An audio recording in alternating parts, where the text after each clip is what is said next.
Hi, I'm Lori from Local Life, and welcome to my kitchen.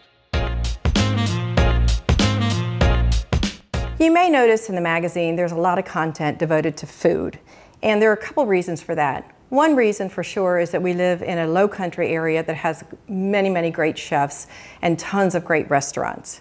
And these great restaurants and chefs definitely help inspire us to be better cooks at home, like they do me. So there's two things that I have to make when my grandkids and children visit. I have to make Lala's risotto. I'm Lala, that's my grandma name. And I have to make my apple tart. Those are the two requirements that every time they visit I have to make. So today I thought I would make my apple tart. It's really a galette. I hope I say that right, because I've always called it a tart for most of my life. But that's what we called it growing up, and that's what my children know it as. Let's just get started. The first thing I want to talk to you about is the pastry. Just like I've talked before about rotisserie chicken, the pastry is something that you can buy at the grocery store that actually is really great. It's a good hack to have at home. It takes forever to make a perfect pie crust, and this is honestly better than I could ever make. So have that on hand and keep it on room temperature so it's nice and warm.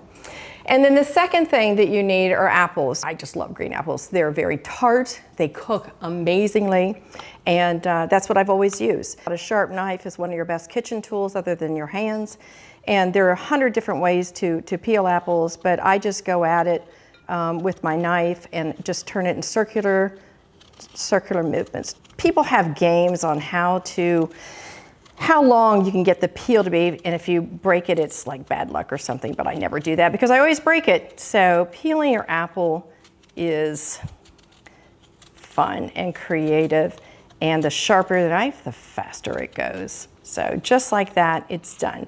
They have all kinds of nice gizmos and machines out there to help you. Even a peeler will work, but I just like the old-fashioned knife. It works very well for me.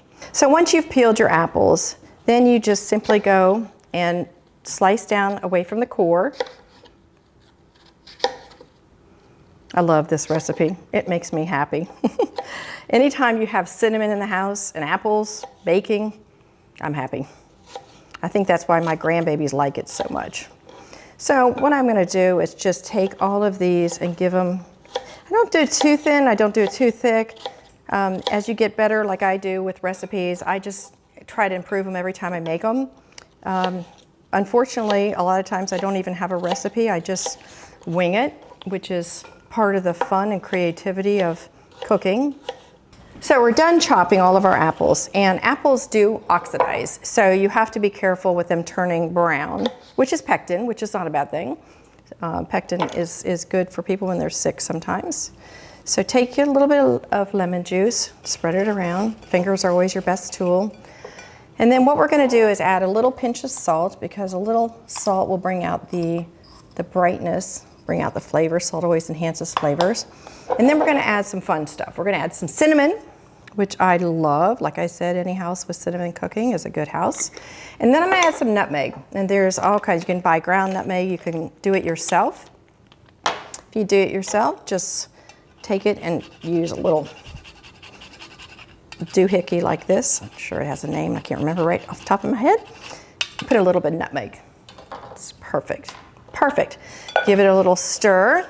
And then, since I said the apples were very tart, we're going to add a little bit of sugar. Not a ton. Just a little bit. Just to bring out a little bit more of the sweetness, which is nice and yummy.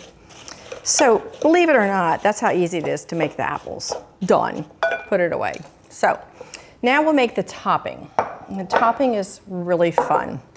I like to start with oats, probably around a half a cup. And this is one of those things as you're making it, and you're like, ooh, I like that. I want more. Do more. I don't like it. Do less. There are times I don't have oats in the house. I don't do any oats. So do it to your liking. Add more cinnamon. How many times can I say how much I love cinnamon? It's my favorite. And then I add a little bit of salt, because salt enhances everything.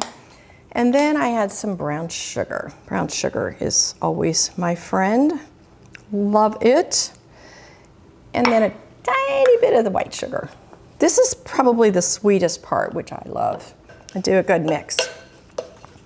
And the last thing you want to do is you want to cut in some cold butter.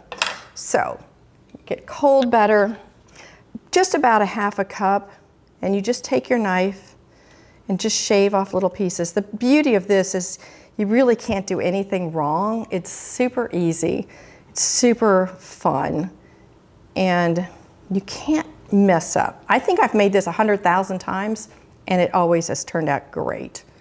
So that's a good testimonial right there.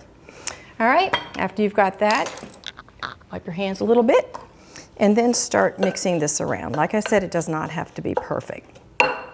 Done.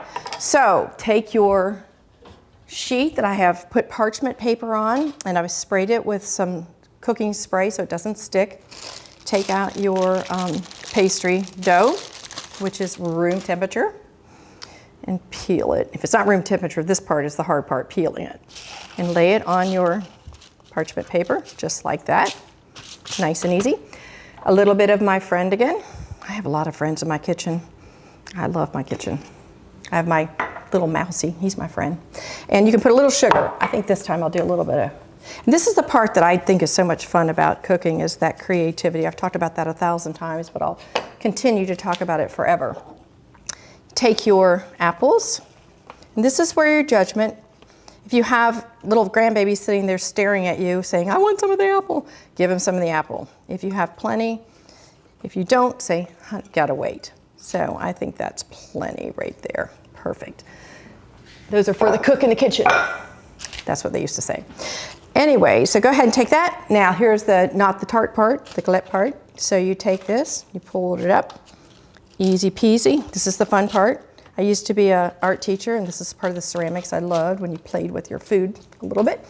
Take your topping, pour the topping on like this. Don't have to be perfect by any means. That's what I love about it the most. And there you go. I've got one more thing to do.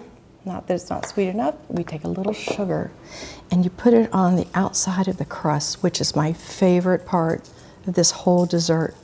So now we're ready to put it in our 350-degree oven for about 30 minutes, 35 minutes, maybe 40. Let your nose tell you when it's done. Let's go ahead, put it in. So it's been about 35, 45 minutes, and you can see the nice crust on the outside, and it's time to taste it, because that is the best part. So you just take your knife. Actually, you can even go like almost like a pizza. Look at that. Oh my gosh, this looks so good. I wish my grandbabies were here. Put it on your plate. Gotta have a little scoop of ice cream. Put it on top. And then you get to do the taste. So here we go. Let's see what we did and what we created in our little kitchen here. So excited. I love it. So good. Bon appetit.